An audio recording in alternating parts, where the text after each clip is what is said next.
Is Jesus' body in heaven right now? Yes. That physical body? Yes. Heaven is a physical place? Well, I don't know about the metaphysics of heaven necessarily like that. Well, I mean, are you going to have a physical body in a non-physical place? It's a glorified body. So agreed. His yeah, so but his it's still body, physical, right? I don't know if I would categorize it as that because it's glorified. So it's made spiritual. So there's a lot of metaphysics that when Jesus eats fish, that's all like a physical thing that he does post-resurrection? Sure. Okay, and that body's in heaven though, right?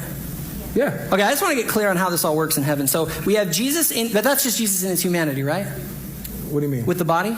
Jesus in his divinity, his divine. The person Jesus possesses a body. I know, but how can God, if he's fully God, have a body? Well, the same way that the scripture says in Zechariah 12:10, it says that Yahweh was pierced. Yahweh, who you identify as the Most High God, is pierced. That's a physical action being done. That can only happen if he takes on a body. So the scripture tells us he does this. Okay, I know, but what I'm saying is you're saying that God has a body? Yeah, the person of the Son. Avery, you're going to go, hold on, you're going to go with that? That God has a body? Yeah, the second person of the Son, who is identified as God, took on a body. He literally says, you have prepared a body for me. Awesome. God has a body, guys. Yeah, the second person of the Nice. Of the Son. All right, so cool. So God is an embodied being. The person of the Son, yeah. Okay, but he's the same being as the Father, though, right? Mm-hmm. But the Father doesn't have a body, does he? I said no, he doesn't. Yeah, so they're not. But they're the same being. Yes. So again, Jacob. Okay. Look, let me tell you. So I'll say it again.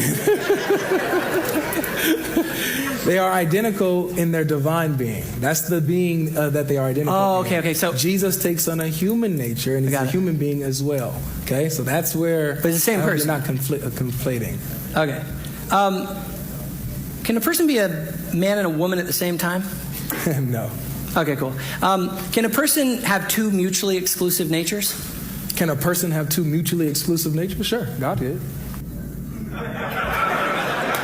All right, guys, that's it. So apparently God is a square circle. That's what he's going with. And he's calling himself God Logic. No, so I'm not saying that God is a square circle. I'm saying that he possesses a square and a circle simultaneously. So with you, with a square circle, you're saying, you're trying to say. But then you have two separate things. Let me land. Okay. So what you tried to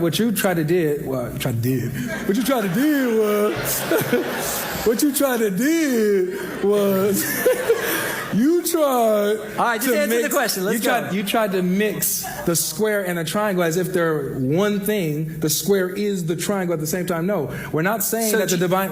We're not saying that the divine nature and the human nature are mixed. He has two distinct natures that are united in his person. Okay, cool.